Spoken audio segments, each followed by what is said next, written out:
Welcome to Uncertain Fix. This is Adam, and I'm joined by co-host of The Fifth Column and editor-at-large at Reason Magazine, Matt Welch, returning to our podcast. Hey, Matt. Nice to be with you on a beautiful Sunday. A beautiful Sunday, not the most beautiful topic. We originally, or historically, were trying to re-record it, or to bring you back on the pod to do an episode about the cultural importance and musical rigor of Randy Newman. And yet... We will get there. Yeah. Instead, I texted you 2 days ago to talk about the assassination of Charlie Kirk, because you are among the people who have very specifically been worrying a lot over the past 3 years about what seems like an inevitable trend towards political violence in the U.S. So, and this has been a theme also on certain things for the stuff that I've been writing about in the past year, my general concern of a culture of violence becoming more and more ingrained in, or even synonymous with, political activism in this country. So this is what we're going to talk about today. Light, cheery topic. Matt, where did you hear about the incidents? Did you see did a video just pop up in your phone, or did you hear about it?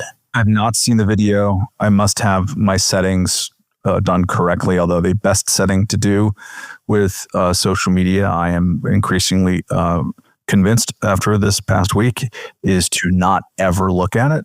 I think that's a great option that we should think about. I actually had dinner last night with a guy who never goes on social media, ever, doesn't even know what anyone's talking about. And it seems super healthy.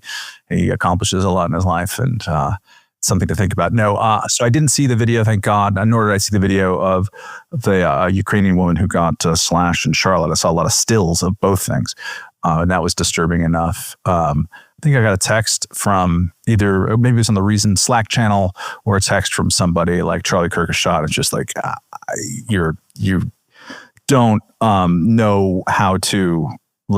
You don't know how to process such a thing. And then pretty soon afterwards, Nancy Rommelman, who had seen the video, said that's not survivable. And don't watch the video no matter what you do.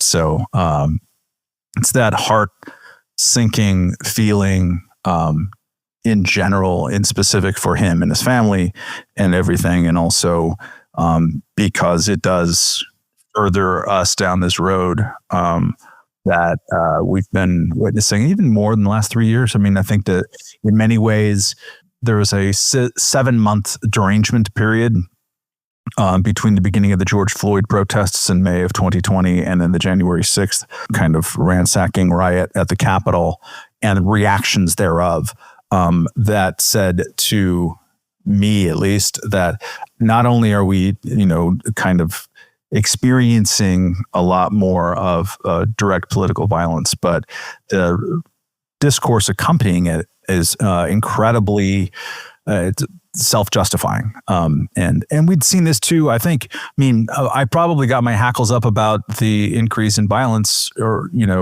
besides the assassination attempt of Steve Scalise at the Congressional Baseball Practice. And I even forget what that year is, but in 2015 and 2016, accompanying the rise of...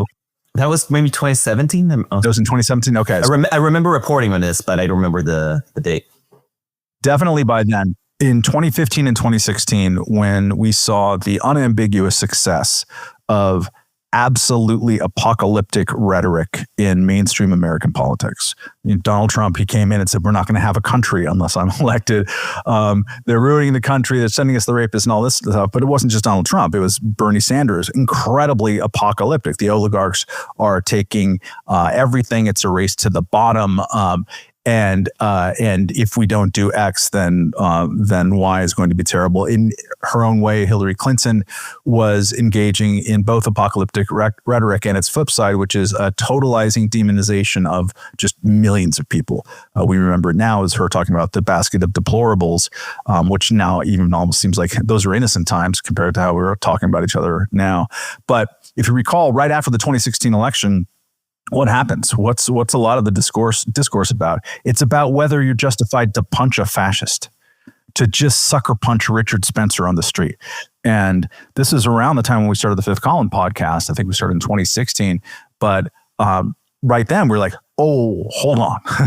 That's not great, that tendency, because obviously it is the opposite of due process, which is just a standard aspect of liberalism, Enlightenment liberalism, and even pre-Enlightenment liberalism, but you are applying that in a way that to sort of approach your emotions about national politics.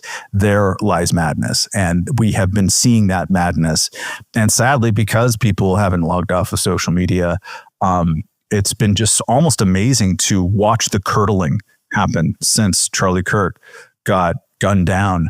It's gone from a day one of just sort of like shock. Oh my God, this is terrible. Day two, you're starting to see people kind of harvest the worst reactions on the other side. And day three, people I know who and I respect and am friends with are saying things like, millions of people want to kill me, so I'm going to respond accordingly. It's like, no, millions of people don't want to kill you.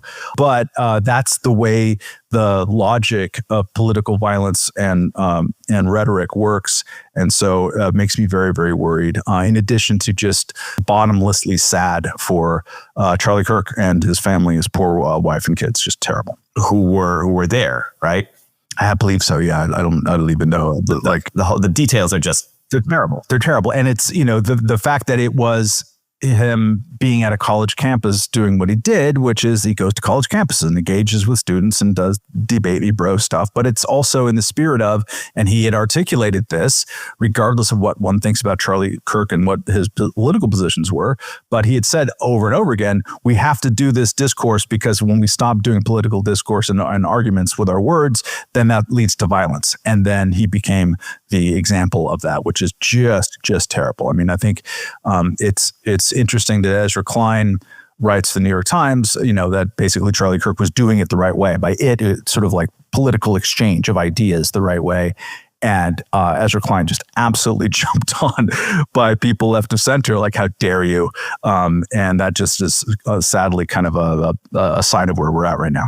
Yeah, in case someone in our audience doesn't know Charlie Kirk, he founded Turning Point USA, which is, I would say, the institutional linking or intellectual linking between the old conservative movement to MAGA world.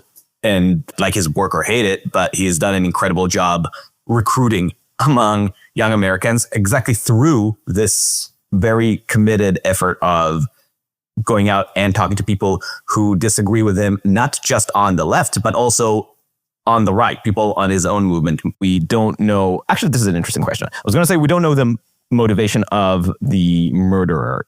Do we care? I'm sure you want to know what happened. You want to know the truth of it. Was there some radicalization? Does that overlap with certain trends that we're seeing? And you just want to know facts of anything that's worthy of that. It's a very jarring assassination of someone who is more known in his way among conservatives than the vast majority of members of Congress. And certainly most state legislators and other people, but just because he was out there a lot, he was a media figure, and he has created by far the most successful collegiate campus political group on the right, just leaving everyone in his dust. And so, yes, it matters what that is, but also, it's like, does Charlie? Here's a way that I would kind of look at that. Yes, that matters for sure. And is that part of any kind of trend worth talking about and noticing? I'm interested in that. I'm perhaps more interested in how does he emanate from a like a radicalization kind of process and little idea source that is disproportionately producing people committing violence? Then that is something to pay attention to more closely. I don't know if he is, and I have been, as I usually do in these things, just like, okay, I'll wait 5 days. I'll wait till 5 days. We'll sort it out, and then we'll go from there. But I'm also interested in the way that people process this, because that is what's going to help determine whether we're going to see more of this going forward. And a lot of people just, are using what they have perceived to be at any given time where he's emanating from as a way to condemn ever larger swaths of human beings as wanting to see them killed or having these crazy and terrible ideas. That way should be tread carefully in my view. But my view is always in the minority on such things, I think, or maybe it's not in the minority actually. Like, that's another issue with being like super online all the time that people tend to be. They start imagining that 330 million other Americans are all processing things the same way. And they aren't necessarily. I remember, this is a stupid story, but I'm going to tell it. I was in 7th grade when Ronald Reagan got shot, and I remembered very well. So I'm 13 years old, because there was a guy in our school, charismatic guy, an athlete, and he's like, "Hey, everyone, Ronald Reagan got shot. Woo!" And he's like running down the halls and banging the lockers. And there was at least some response. And the guy was big. So like maybe people were a bit cowed, but there was some like genuine applause.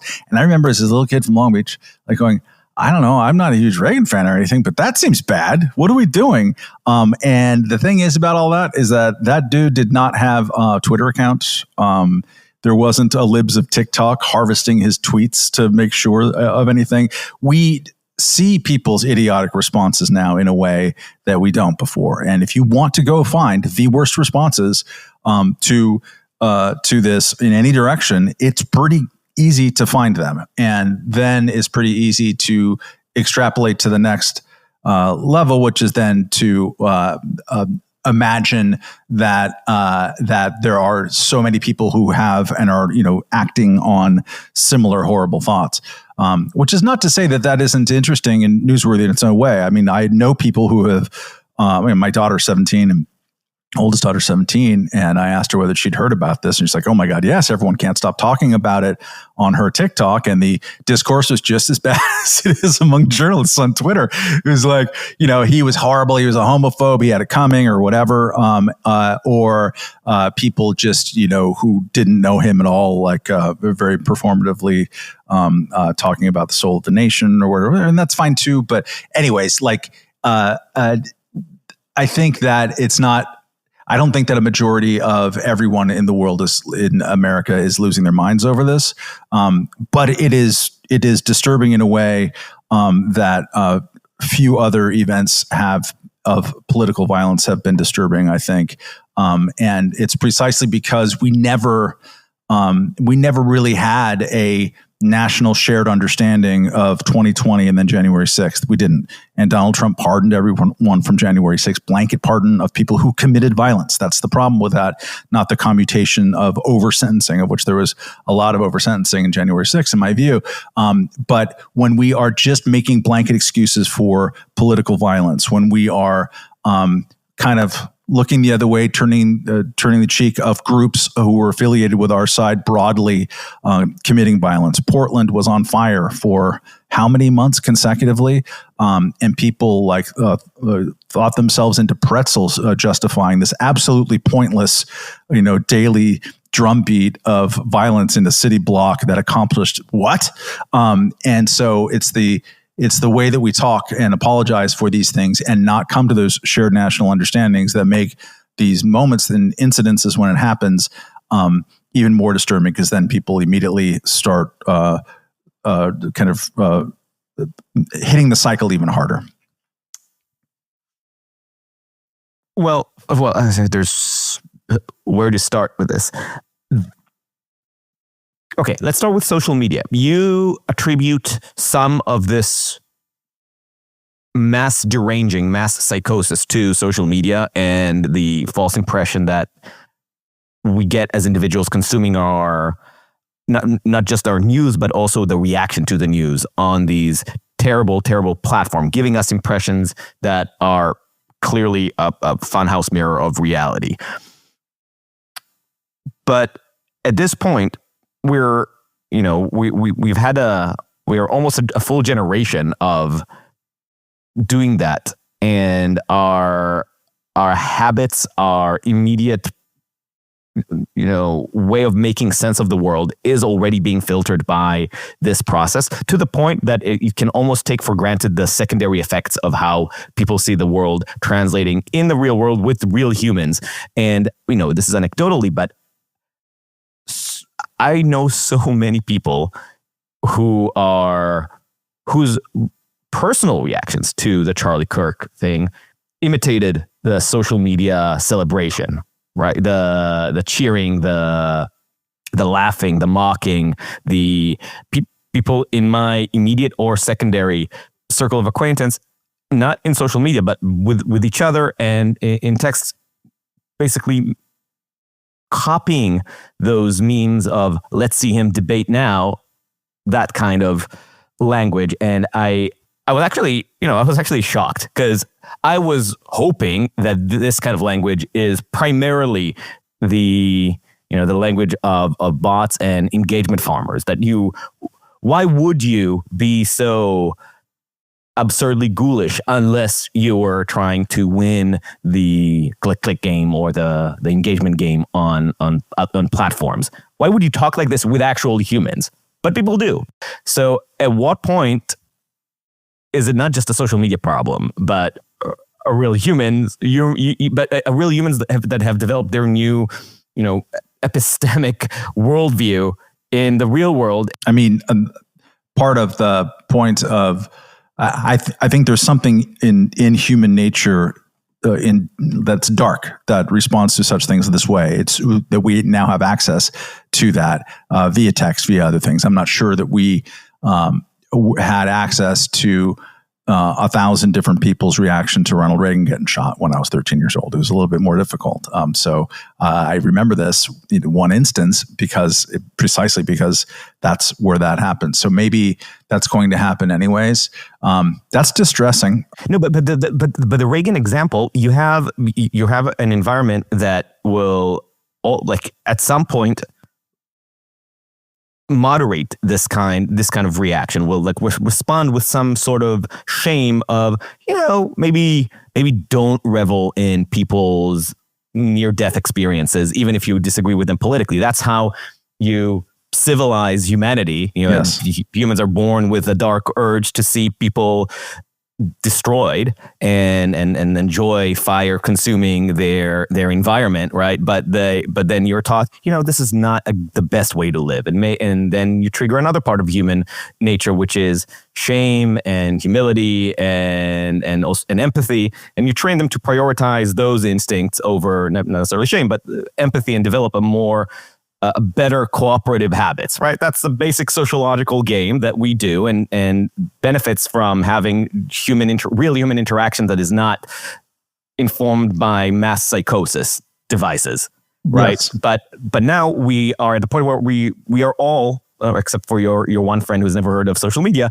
we are all creatures of that pathology, and we don't really have a lot of moderating forces. I will credit people like Ezra Klein and most Democratic leaders who have done, most of them, no notes on how they've responded to this. They've done, there's been a lot of surprisingly encouraging, normal, sane reaction to this event by saying not just that obviously don't kill people you disagree with, but also he's an example of how to engage properly, as in contrasting the way that the murderer responded to him and the way that he himself, Charlie Kirk, responded to his political opponents. And I think creating that dichotomy is good and commendable when it comes from people from the left, especially. But still, we are a new species now. In a way, we are humanity with all our dark tendencies encoded into us with a system that helps us override all the civilizing effects of thousands of years of moderating the worst practices. I would say that, and I appreciate that you're always being able to look at things pessimistically, Adam. But it's our task. It's our task to build that socialization process.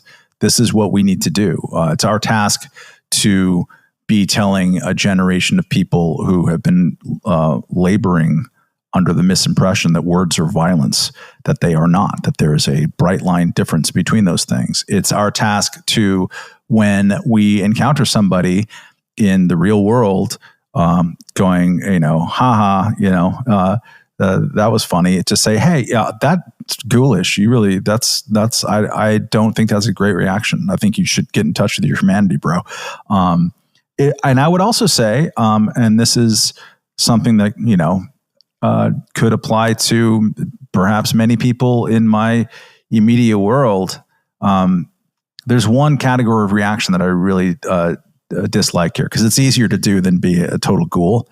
But it's to say, this is now the occasion to have a complete summation of whether Charlie Kirk was a force for good or a force for bad. I don't care.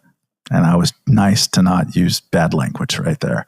I don't care. This reminds me so much of, and people will be outraged at this comparison perhaps, but it reminds me of when the Dixie Chicks were kicked off, I think, Cumulus Radio in the early aughts, because after the Iraq War, they criticized George W. Bush while they're doing a concert, I think, in England. And people, how dare you criticize the president when you're abroad, and et cetera. Again, this more innocent times compared to the world that we live in right now. But they were kicked off, which is not the same as being assassinated. But this reaction is the thing that I'm going to say is similar, is that I had said as someone and wrote as someone who's always been very, very interested in the issues of free speech, that hey, on free speech grounds, if an artist is being punished for their political comment and being sort of driven by, the combination of corporates bowing to pressure and maybe sort of a pre-social media online mob to kind of drive them from the market, that's bad. That's just unambiguously bad. It's not a huge deal, but that's bad. And people's response were like, you know what, their last record sucked. Like suddenly everyone was super interested in how they had sold out and they weren't as good as when they first started, and et cetera. Same thing happened, and I'm old enough to remember this.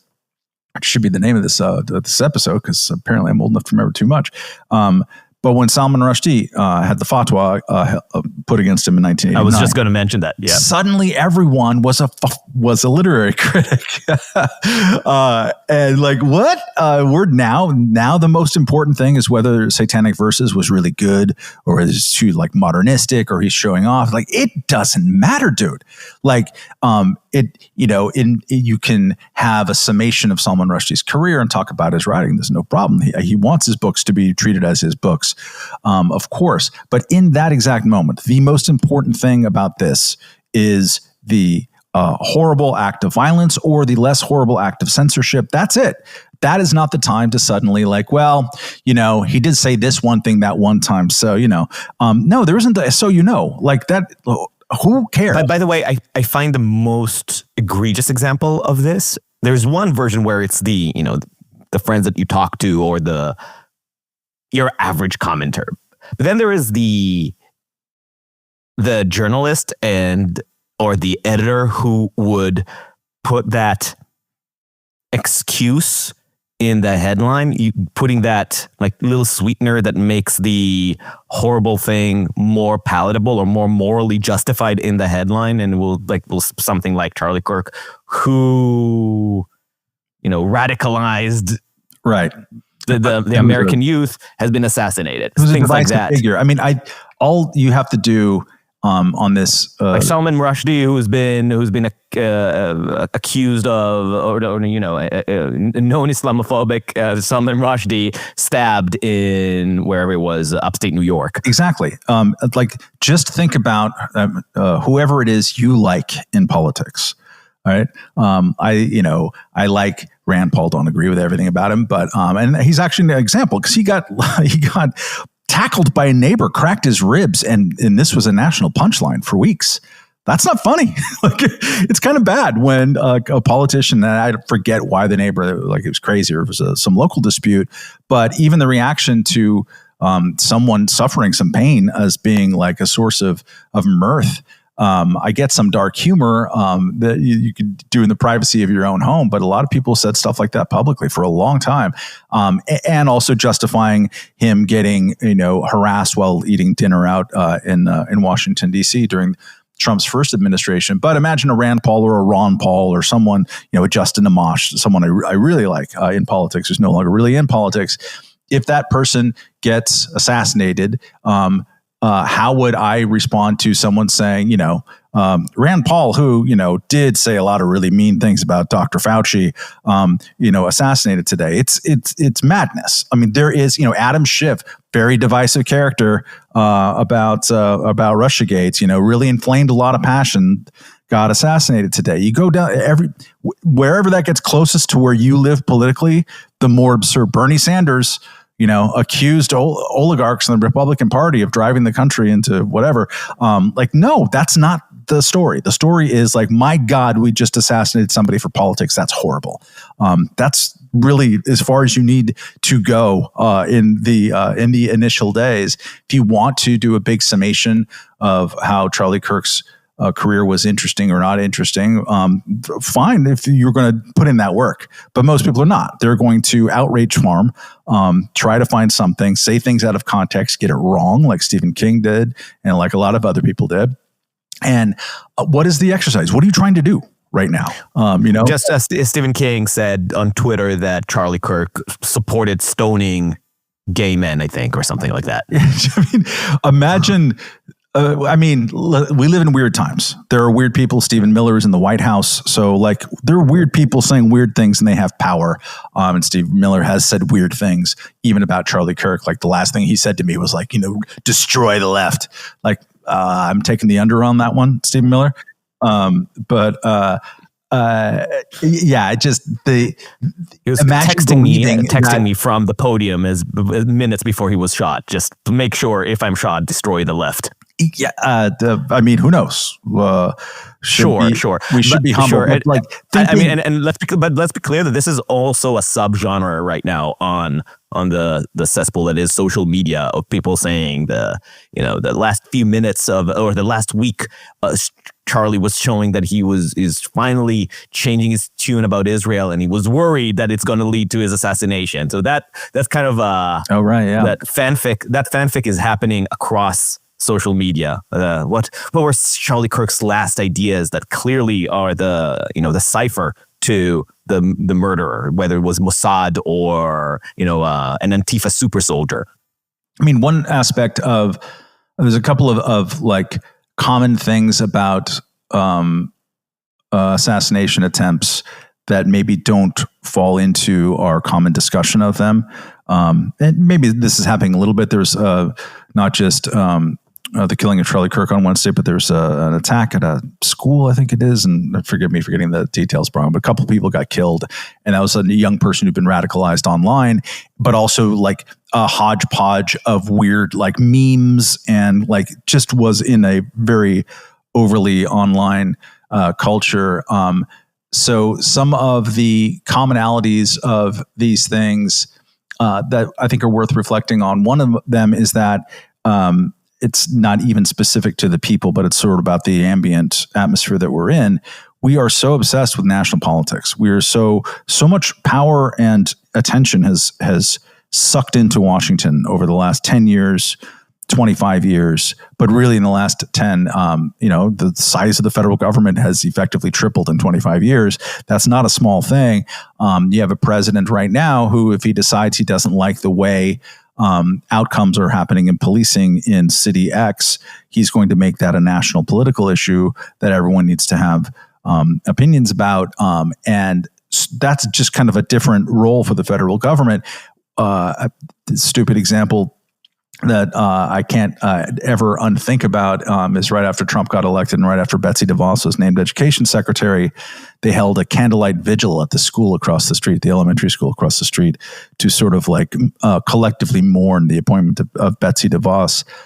It's like, where is your mind at right now, people? Like, everyone is so focused on either the demon figure or the heroic figure in Washington that it warps our thinking, and we are attracted to it for good and for ill. And so people who are disturbed, trending towards violence, trending towards, wanting to have some kind of heroic something, they're attracted to things that are political in that moment, even if they have zero coherent politics themselves. I would suspect that we'll find that this shooter had more of a traceable, coherent politics over the next day or two, because we're hearing more information like that already.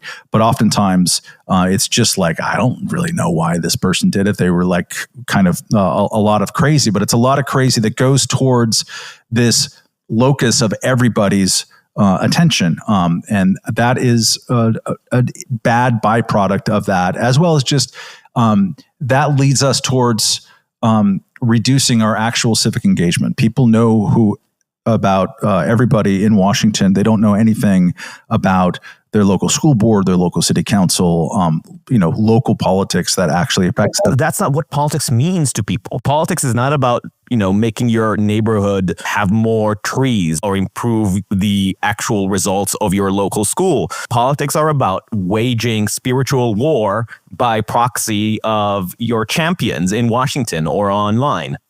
Yeah, and that's bad. I'm here to tell you it's really bad. That's bad. And it also reinforces the social media aspect of it, because you can passively consume all politics, everyone just being expressing their opinions about bad thing in Washington or good thing in Washington, and investing their hopes and fears and everything about it. And you're doing that instead of actually going to these boring and contentious, school meetings like I've had to go to far too many in New York for my kids, and it is irritating, boring stuff. And even in those meetings, they spend a lot of time talking about Trump or talking about whoever they're mad at in politics, and that's awful. But all of that is actual community engagement. It is so much better. Another dumb example, but on Friday night, I went to watch the head of the official historian of Dutchess County, New York, which is where I'm recording this from. And he gave a talk about the Revolutionary War, the 1775 campaign to try to ransack Quebec and Montreal. Great stuff. Who doesn't want to hear about this? And you go and you're in person, and makes you feel young, because the kind of people who go to that are super old. Really nice brewery. But the point is, it's so much better than watching a documentary. You watch a documentary by yourself, and it can be a great documentary. But it's really nice to go out and see your fellow human beings. And the advantage of that, even if your fellow human beings are annoying you and they're giving dumb speeches at your local meeting, the one benefit is that you can actually impact politics that actually affect you, or governance that actually affects you. But two, you're just interacting with humans. When you don't interact with humans, when you suppose that there's this entire universe, this land out there that's hostile towards you, so you'll never go. I mean, I've had 2 or 3 different people. I go to Florida with some regularity, a couple times a year, usually. Just you live in New York, I go to Florida in February just to feel the sun. But I've had people say, "Oh, what are you doing lately?" Oh, I went to Florida, and they're like, "Ooh, why would you do that?" And it's not because Florida is unpleasant, but it's because they don't like Republican politics in Florida. And just imagine that. What are you doing? What are you even talking about? A friend of mine was asked by a friend to provide a reference to them for a new job. So the reference giver, was contacted by the new employer. And before any conversation started, the would-be employer to the reference giver says, "Hey, so where are you in the world?" My friend says, "New York." employer says, oh yeah, I'm in Canada. I used to come to New York a lot until a certain person got elected president, and I'm so sorry for you all. Starting a conversation about giving a reference for a friend for a new employment, that's the first thing that comes to the person's mind is, I need to express to you how sorry I am for you living under this new regime in New York that I can no longer bring myself to cross the border and visit. Part of this is just, it contributes to, it is oversharing on some level, and this attempt to enforce the idea that all right-thinking people believe in X in an X direction. In this case, it's always helpful to be a small L libertarian and someone who doesn't ever affiliate with the two major political parties, is that I see this every single day in every conversation about politics, and it makes me laugh. I'm used to it. But for a lot of other people, it can be. But it's more than just the assumptions of, I know where your politics are because, well, surely I'm not seeing any swastika tattooed on your forehead. So surely you are a sane person who shares my horror at the idea that somebody like Donald Trump is in the White House. It's not just that. It's that it goes to the deeper thing that you were saying, that there's that politics, this kind of spiritual, abstract national politics, is the air that we breathe. It's just so ambient. It's like the weather. Talking about this isn't even, I'm putting a loyalty test at the front of this reference conversation. I think it's much more basic than that. It's just trivial. It's just so obvious that we are in this constantly totalitarian political world that you have to, that we're only, the only thing that exists is being on one side or the other of this constant debate. It's like a really dumb action film that tries to depict war between two armies, but every place the characters go to, everybody's just talking about the same conflict, because there's no depth to that world, no depth to that story. So every single character only has commentary about this one big binary story, which makes sense in a film or in a video game or in a really poorly developed novel. But this is life. Well, the inoffensive topic that you can have is about the war of the children of light and children of darkness.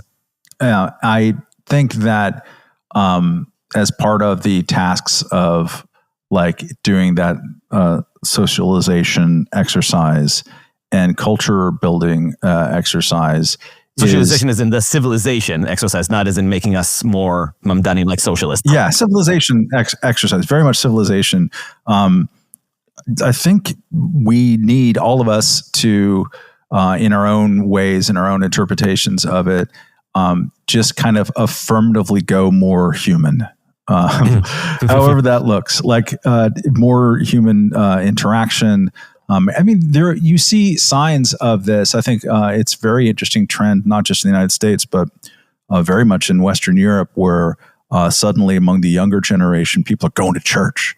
And maybe this will be one side effect of the Charlie Kirk assassination, is that it'll drive more people to seek community and seek, thinking about some, higher or more abstract or more philosophical, faith-driven things. I started going to church. Was not raised religious and I'm not baptized, but about, 15 years ago, I don't go regularly anymore, but it was, part of it was just to knit myself into my neighborhood, because it's a great neighborhood church. And the priest turned out to be great. And it's just good and healthy to be in community spaces. And I say that even to someone who's, a bit claustrophobic and I can get irritated semi easily with my fellow man. But it's a healthy exercise. And when we are in having these really bad weeks, and this has been a really, really, really bad week, gently suggesting people to take the human way out, to not collectively demonize the broadest group of people with a single horrible motive, to not assume that everybody wants you dead or locked up. And it doesn't mean that you're not critical every day of whatever, people in power are doing. I'm very, very critical of this administration and every administration for all the bad things they're doing. And it's hard to even prioritize where to begin with applying that criticism in a way that is helpful in any way, shape, or form. But I feel like we all need more of a sort of ministry to ourselves, to our communities, everywhere like that. Like the touch grass thing, I mean, is not. It's not wrong. Like touching grass is great. I'm looking right now at a field of grass, and I know that my toes are going to be in it in the not too distant future, and it's great. I'll dip into Twitter or something for a half a second and like, oh my God, that's not a great place to be. You don't have to look at the thing. And it's not helping you to go in that human direction in any way that I can see. I think that, like the common joke phrase is something like either the internet was a mistake or social media was a mistake, neither of which I totally agree with, but or at all agree with them. Like I like that. I like technology and I like the future. But I will say that social media is a mistake. Was a mistake is to say that it's happened. There's nothing we can do about it. Whatever is a mistake puts you back in the driver's seat. It is a mistake to marinate in social media after a traumatic, high-profile bad thing in politics. It's a mistake. Don't do it. You have other choices. I mean, you were saying before that we've now, this is who we are. Well, not yes and no. Every technology has a learning curve, and there becomes a point where people are like, okay, well, we don't have to do it this way, or we should overcorrect in this direction. I have a 17-year-old, as aforementioned, and all of us parents who had to go through having a teenager during COVID, it was terrible, really, really terrible. And as a result, they are like the most like attached to their cell phones of any human beings who've ever been invented. And it's not good. It's bad for them, and including social media and Instagram, especially, and other things for girls, really bad. The next generation is not going to be as plugged in, I do not think. My 10-year-old is, we will apply the mistakes for the 17-year-old to the 10-year-old. And some of them were kind of unavoidable just because of COVID, and it was their only way to be connecting with other people. And they did find positive uses as well. But there are correctives. Jonathan Haidt is out there trying to do correctives. There are correctives Lenore Skenazy has been doing for 20 years about the kind of helicopter parenting and safetyism that happens. We can do the laborious stuff of not just all succumbing to whatever the bad thing is. And so this is, I think, among the possible wake up calls of this horrible, horrible, horrible thing is, all right, so how can I act personally if I believe, and I absolutely do believe, that political violence is a very worrying and growing problem in this country, that way lies madness. So what can I do to make that less likely? And if people actually behaved like that, or really thought that through. And I do see some people out there who are reconsidering their own way of reacting in the world to politics in the wake of this. And I think that is healthy. I think that can lead you maybe to step a little bit away from the precipice. But then again, I'm more optimistic than you. Yeah. This is funny because this is almost an echo to our previous conversation where I think I sensed more optimism in you about our ability to train ourselves in media consumptions, be more careful, be more thoughtful. Maybe those were more optimistic days coming out of the dumbest parts of 2020. I think it was the beginning of 2021. Yeah, it had to have been the beginning of 2021, right after the Biden inauguration. We thought, okay, we had a year of total madness, and surely we are now going to learn how to be a little bit more controlled with these new tools. It might be a generational project, but I'm still worried that some of these machines, the habits that they create in us, are too powerful for us to overcome. We are not strong enough. I just started a new semester teaching at Yeshiva University, and the first thing I said was no phones, no computers, not just because they are disruptive. It's because we are not strong enough to deal with them, and they are reducing the general intelligence of the class when they are open and in front of us. But generally, it's not like we're going to have a Luddite revival against screens. I think the majority of people are still going to experience their lives through screens. So maybe the next generation will develop a more measured way of incorporating these devices, these tools into our lives in a way that is less destructive, that is less capable of overriding our socializing project.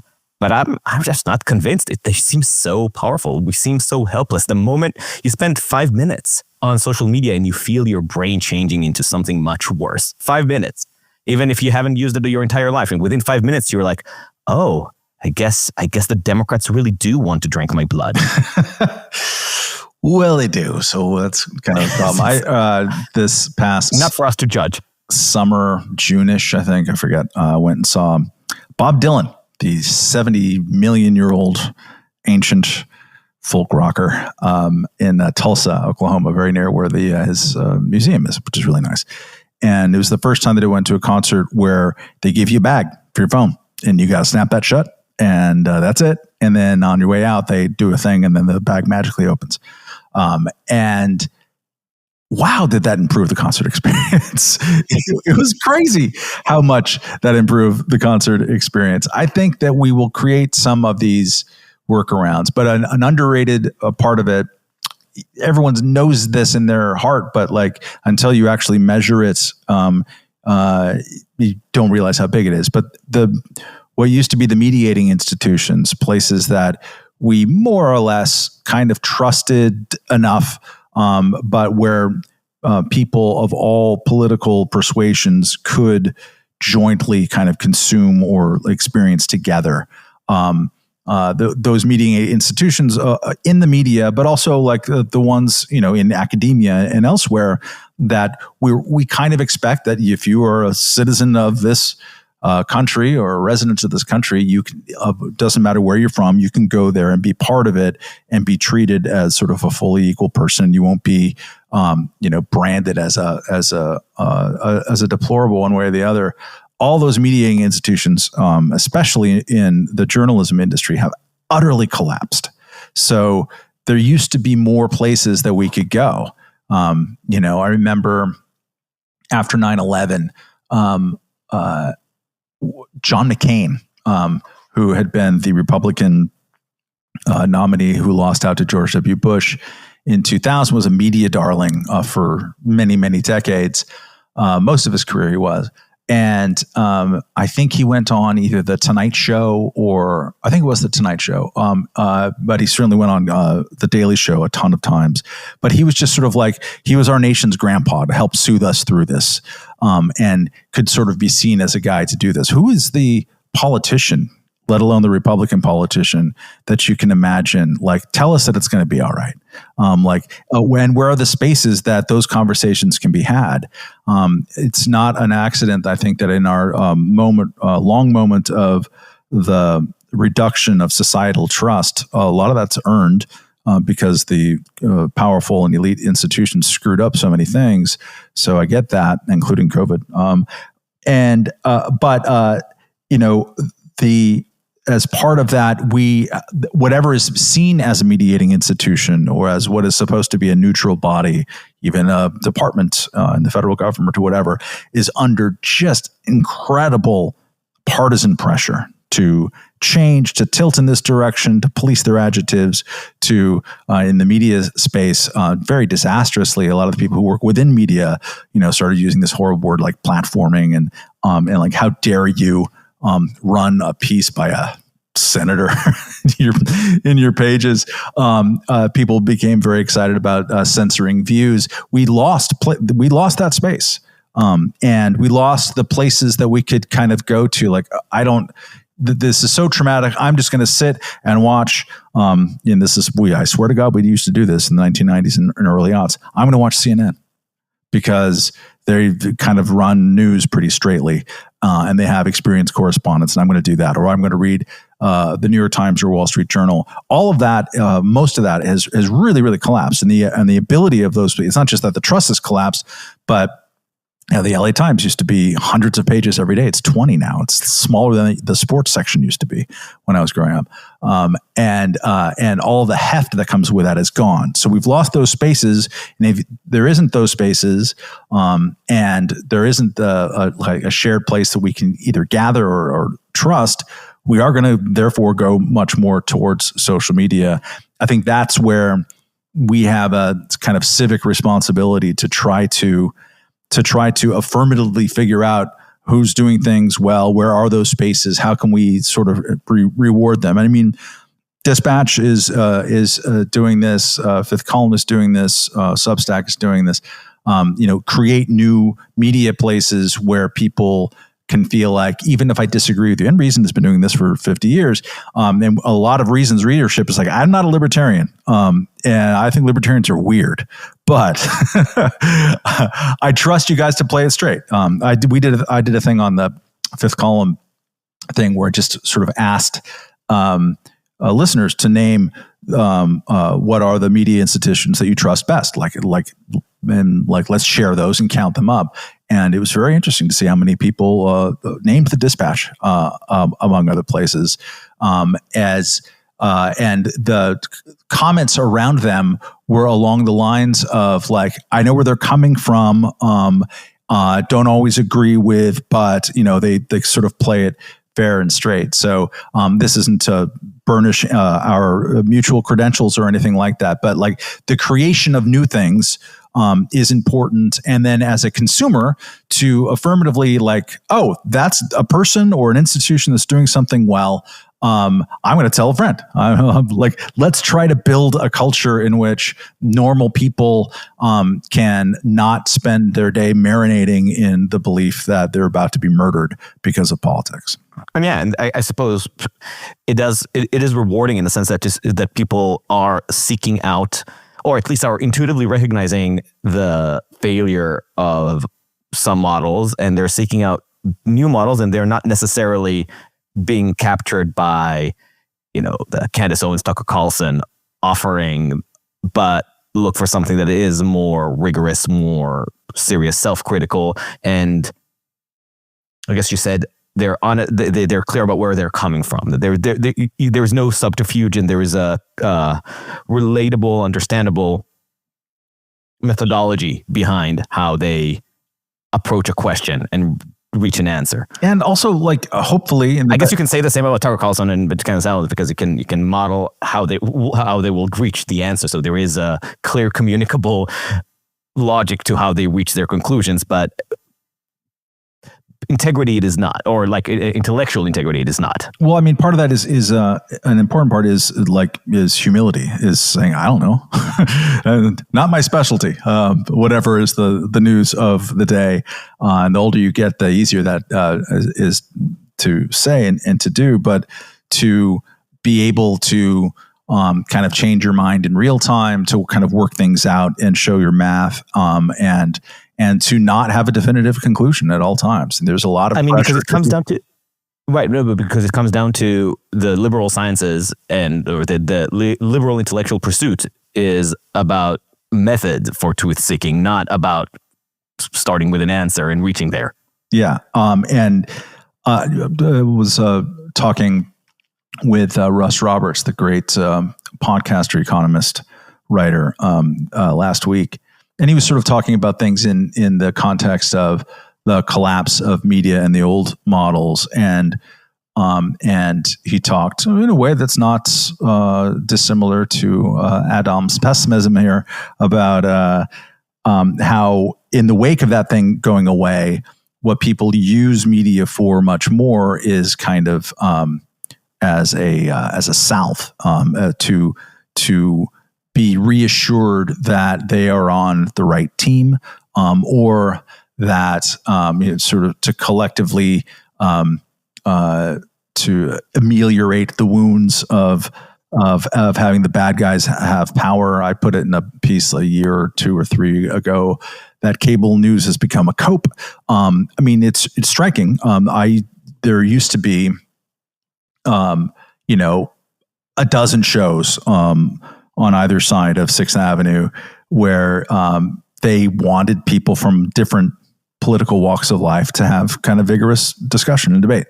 And that was really fun to do. MSNBC had a bunch of those shows. Went on. They're largely on the weekends, but not only.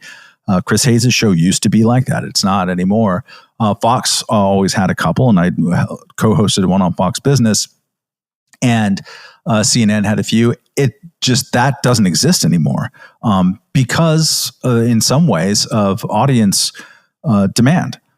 People demanded that they didn't want to see dissonance on where they were consuming, that this was more supposed to be This is something that our team is talking about. And they even did that with places that were supposed to be at one point broadsheet newspapers that were supposed to be the meeting ground for everybody.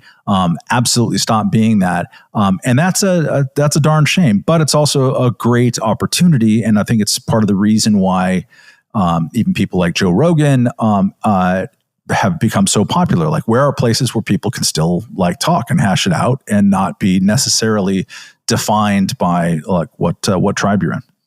It's a great opportunity if you are seeking, if you have that instinct inculcated in you to seek out the disagreement and that instinct that homogenized opinions are dangerous. That there's something inherently troubling about crowd mentality.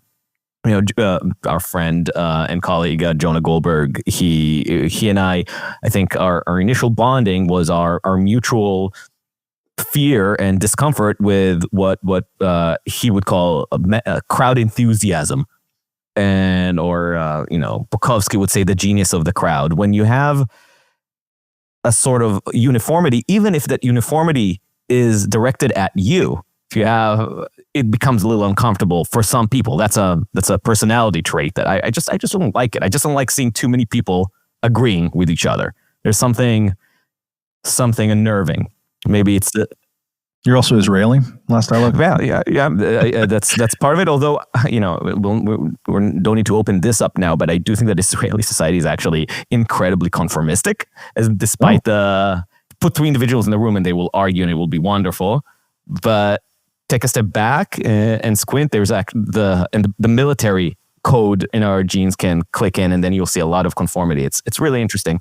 But anyway, my point is, if you have that instinct, that's great. And then platforms like Reason or the Dispatch that can potentially challenge your assumptions, and you can have and also compare and contrast between them and have a real thriving conflict of letters will be useful, and that these kind of people with this tendency, with this anti-crowd tendency, will jump in, consume it, and appreciate the effort, the mission. And that's what I said, the liberal intellectual mission of trying to reach the truth by through method, through process.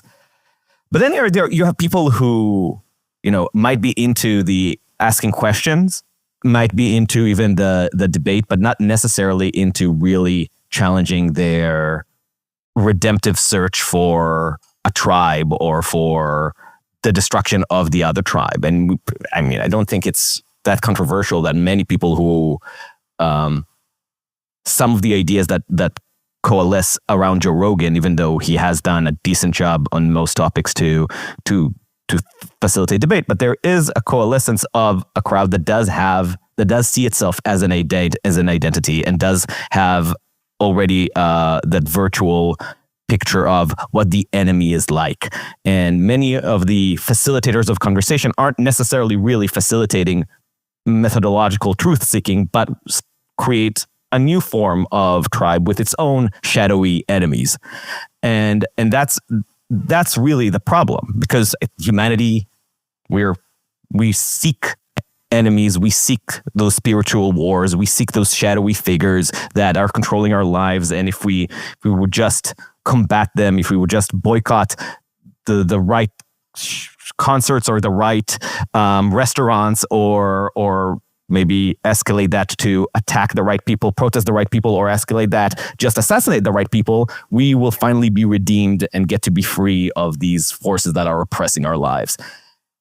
And I think the majority of people are attracted to this story, to this kind of narrative, whether it's told by Tucker, by Joe, or by anyone else, or by Trump, or by Zoran Mamdani. I don't think, I choose not to believe that that's a majority of people. I think that the majority of people that I come in contact to, that's not part of the first, 100 interactions. Maybe that's me. I don't lead with politics in my. I would also assume that the people who surround your day-to-day / even your public appearances are a self-selected group who are interested in your pro-dissonance approach to life. to a degree, but it's the people who I encounter just in who have no idea what I do for a living is what I'm talking about more here. And you will of course see people who have very strong confirmation-seeking approaches to media and politics, and oftentimes will just have a much more kind of crazy set of dissonant beliefs than people who've been practicing at it in media do. So it's always more interesting to actually talk to those people, because it's much more like, oh, okay, this is a big and weird country. But I think for the most part, people just aren't as like totalizingly engaged in a national political conversation because they're going through their lives. They are, that they have jobs. They're at the diner. They're doing stuff. They're at the Revolutionary War discussion. They're retirees. That just like it's not. I don't think the vast majority of Americans are all keyed up. I mean, there is. I saw a fragment of a thing this morning. A study that looked like it had some decent heft of it, that there isn't any noticeable difference among the population in general, which is not the same as college students, bracket that, but the population in general for a belief that political violence is justified. It's basically the same as it's been for decades. So if that's true, what are we talking about here, right? It's kind of what we're talking about are people who are activated in that persistent minority of those who think that that's okay. So it says to me. So you bracketed college students. I did, just because this past week, the Foundation for Individual Rights and Expression, which used to be in education, came up with their annual survey of college campuses, and they found record highs in the percentage of students, I think it was something like 35, who said that using violence sometimes is okay to resolve political disputes or to deal with someone who's saying bad things. It's super, super worrying. And it's definitely part of the broader trends. Like I caution against over extrapolating towards politics in moments like this. The shooter believes X, and so therefore everyone who believes X therefore sympathizes in the murderous way with whatever. But I think we do see some broad societal trends that are unmistakable, which is that on college campuses, free speech has just been plummeting. The rules for them, the commitment to that in the place that it should be the strongest, has been among the weakest. And the college students themselves are like, yeah, words can be violence, and that's why you have to use violence to go after words. That's bad. And that is a reason why people like A Reason magazine and certainly over the Fifth Column, like we've been talking about this for a really long time, like, because you can see that apologia out there constantly, and that confusion that words can be violence. And this is why we were against that 10 years ago when this really started to take hold. Like, there's going to be a day when this starts to have some real world effects, and we're starting to see that. So if you are an alienated person from just like your fellow humanity, and you can imagine because you don't see and encounter people, half of the country who voted for candidate X, it's really easy to convince yourself that all of these people are irredeemable and they seek the worst possible outcomes for you. That's bad. And then if you lose that faith in that we should be able to just like talk it out, bro, and have and vote it out, and then not have riots after you lose, then that is all very bad. And that is reason why there's more pessimism today than I had 5 years ago and 10 years ago. But it's also why I flipped towards a more kind of medium-term pessimistic outlook starting in 2015, because you could see it. You could see the writing was on the wall when people started being successful in politics, saying crazy, totalizing gobbledygook nonsense about how their political opponents were essentially totalitarians. That is just not good. It's not healthy. It's incorrect. and being attracted to that type of politics is and has going to lead you to really bad places. So what do you make of the American higher education? I mean, Trump's ham-fisted response to this. Ham-fisted is a very generous way of describing how Trump has been dealing with higher education, but his approach to quote unquote fixing the problem notwithstanding, what do you make of the fact that those institutions that even 20 years ago, I think I would have considered to be the pinnacle of the civilizing mission and the bedrock of the liberal intellectual pursuit. What do you make of those of attending these institutions, increasing significantly, noticeably, the chances of you as an individual supporting the idea of using violence to resolve speech? It's terrible. I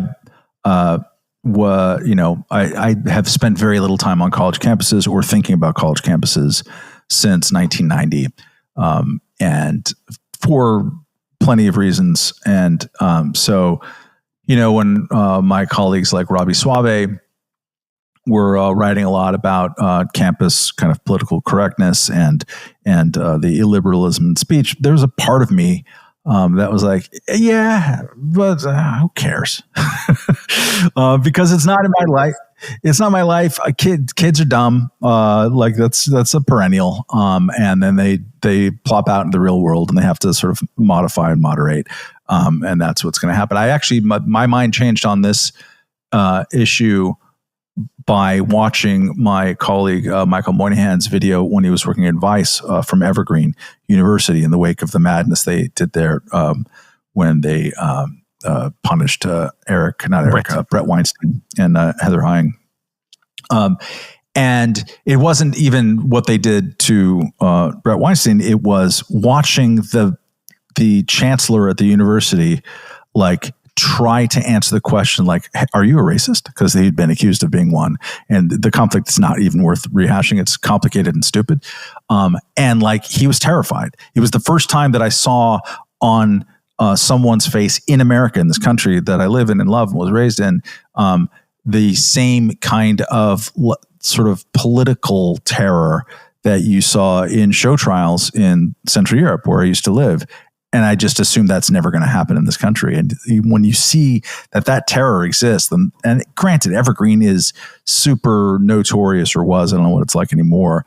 But in Oregon, it's like the left of the left of the left of the left, or Washington, wherever the hell it's from, Oregon, I think. Grant all that, but seeing that as a mental process was like, okay, this is worse than I thought. So I started reading more about it, and it does seem like a really big problem. And Jonathan Haidt's analysis beginning 10 years ago of why are 99% of professors in whatever, it's like psychology, why do they have to be left-leaning? That doesn't even make sense. What are we doing here? And seeing the response, the hostility towards him in academia for pointing these things out, you can just sort of see that this is a problem. I can't sense personally just the size or the importance of that problem. Again, I'm just alienated from that as life.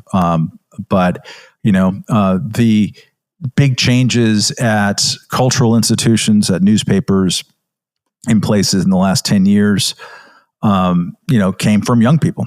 There was generational war at the New York Times, famously, that Barry Weiss talked about at the moment that she was resigning from it, and then she was accused of making it up.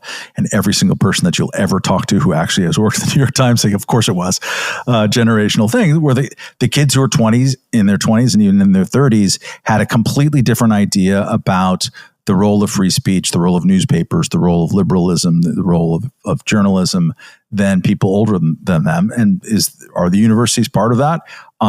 It's hard to escape that as a strong possibility. I think Trump's way of just going to war against them and withholding funding is almost certainly going to be shown as illegal or unconstitutional in some way. It's smash, and certainly not going to do anything to resolve the underlying problem. it's smash mouth politics, and I don't think it's going to be great. I think it's just going to increase that sense of formerly mediating or allegedly mediating institutions just being under a lot of partisan assault, and then people just falling out. The biggest, most interesting thing that's happening at college campuses right now are like that parents and kids are they're deprioritizing them like crazy. That curve is insane. It's gone from like 70% or something of people have a positive view towards college to like 35 overnight, really, really fast. If college stops being a value, that's going to change. That's going to change things. So I think it's a big problem. I think it's a big problem that people on the inside of universities have shown almost no interest in solving, with some outlying exceptions like the University of Chicago and Purdue and some other places. And I don't think that Trump's way of doing it is correct. And what is the answer? Show me the other way of doing that. I would, I would have a lot more kind of natural inclination to give them the benefit of the doubt if there had been an acknowledgement that like you're producing lopsided results and you're creating these sort of noxious atmospheres. Yeah. I think that one of the best things that can happen to this country, maybe this world, is to see the collapse of some top-ranked universities, unfortunately, because I think that, when you're stepping outside of the humanities and the social sciences, they're actually doing real work that is useful for humanity. And I don't want to see the medical research of Harvard, the medical research departments of Harvard suffer the consequences of the irresponsibility and moral depravity, moral madness of the other half. But, at some point, there needs to be a stigmatization, a truly damaging stigmatization of these institutions. Otherwise, there's not going to be a real meaningful change. But maybe this should be the final topic. You said, I don't know what are the consequences of creating this morally fulminating, destructive generation being created by these institutions. It's a generation of young people coming out with really almost religious view of religious, like in the heretic seeking way, heretic burning way, coming out, being unleashed into the world and being created and constantly and year after year being unleashed into the world. It probably doesn't affect most of the country, but to be self-serving, it certainly affects places like New York, where most of these people end up. And, when it comes to the anti-Israel protests, I think they've been largely motivated by this new faith, new salvic faith. But in the interim, before, we're not necessarily going to see guillotines yet, but in the interim, we might see Zoran Mamdani getting elected. And, some conservatives have said, I think George Will is one of them, have said, New York deserves a Zoran Mamdani because the nation needs a reminder every once in a while of what socialism looks like and what maybe it's the cycles of New York. Every 40 years, New York needs to collapse under its own bad policies so that it can have a revival, and that will remind the country that free markets are good and open society is better than controlled government, controlled central government. So, okay, my issue with this is you can't have that kind of. First of all, it's kind of terrible because first it's terrible. Period. This notion, but it's also ironically terrible because this is basically the conservatives saying that New York needs to have its reckoning. It needs to go through its reckoning, and that's not great. But more immediately, more specifically, the problem I have with this is that the assumption that New York can have a reckoning assumes that you have a population that will see the results, see the bad results of socialist Mamdani term and interpret it as the result of the bad social policies. If you are raised on not a liberal method where you put hypotheses to the test and if they fail, you replace them, but on a more Salvic approach, more Salvic moral approach, where if something doesn't go right, it's because the evil shadowy figures have got in our way. We haven't killed enough kulaks. We haven't guillotined enough monarchists. Then you're not going to get less Mamdani. You're going to get a more radicalized version of, Mamdani didn't go far enough because Mamdani wasn't willing to seize all the wealth of the billionaires or to prevent billionaires from leaving. Mamdani fell short because it didn't create an exit tax when anybody wanted to leave New York. And the exit tax wasn't enough. He didn't put them in prison for trying to leave New York. You can always come up with more reasons why your policies haven't failed when your training hasn't been on the liberal method of testing your hypothesis, but on a moral religious method that says that the failures of your policies are due to external demonic intervention. I would add to that, they'll obviously would blame Trump or whatever Republican is in the White House for anything. Whatever the current demon is, whether it's the Zionists or the conservatives or whoever the next generation of intervening shadows might be. But in addition to that, New York has its specific insane governance issues, so that the governor of New York looms very large in the policy of the residents and the city of New York, with all kinds of overlapping conflicts. And it's just perennial. Anytime a New York governor is feeling activist in any direction, will come in conflict with the governor, and so that person will also be blamed. I love George Will, and that's all I will say about George Will is that he's fantastic, great American. And we do have a city called Chicago where failure does not seem to translate into maybe we should do something different. Chicago has, last time I looked, 50 people, 50 aldermen on their city council or city kulak or whatever it is, and 0 are Republican. They're really hapless, horrible mayor, Brandon Johnson, I think his name is. I think he has an approval rating of 4%. He's like a French prime minister in Chicago, and are they going to replace him with someone who is totally different and has learned from that? Maybe you shouldn't just have a teachers union toady be the person who's in charge of negotiating these unfunded pension sweetheart promises to the teachers union. There isn't a lot of evidence for that happening. To the contrary, New York has something that the state of California has, and one could argue that the country of the United States has, which is possibly the success curse. California is the most beautiful place in the world. Fantastic. How would you screw that up? There's always going to be people who want to live in California, and you can govern it like absolute garbage, and it will go through boom and bust cycles, but people will still want to be there. They're not going to utterly flee like they fled, like St. Louis or other places.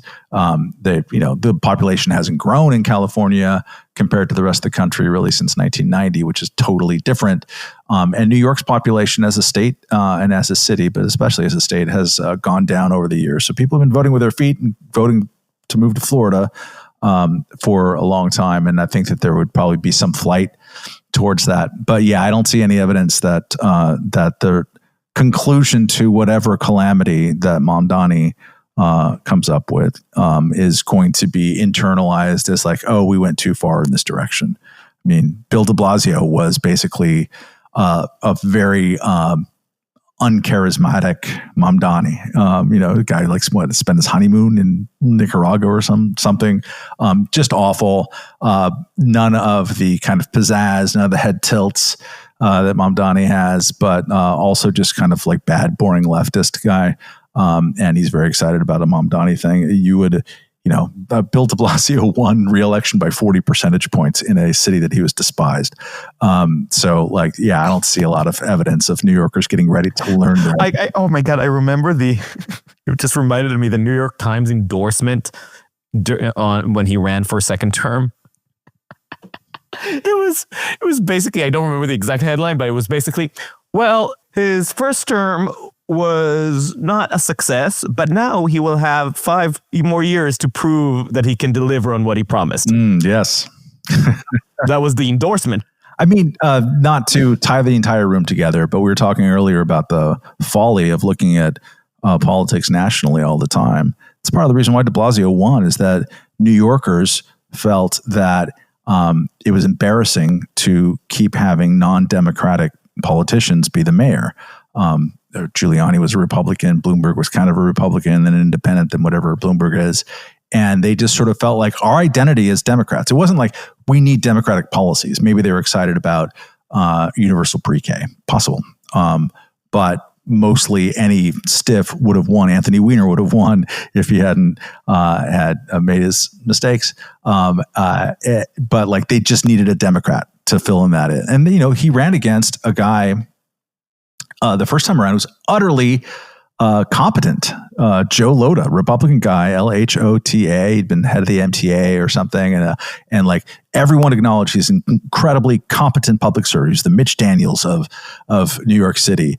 And he knows how to get things done. He has this track record, totally like moderate. He wasn't some kind of like fire-breathing social conservative at all. Just like, hey, I know how to make the stuff work better here in New York. And everyone's like, we can't have a Republican. Because our national identity is to be Democrat. And that's how you get de Blasio. And, we'll see. Maybe Curtis Lee was going to pull this one out. You never know. Bring back street cats. That's right. Well, I'll see you in the gulag. And until then, touch grass, log off. We didn't do Randy Newman versus Guns N' Roses, but Ben Folds, right? Sure. So he wrote this beautiful song that I remember the first time I heard it. It was 3.5 years ago, and I think I cried. It was with Vanessa, my co-host, who's not here today.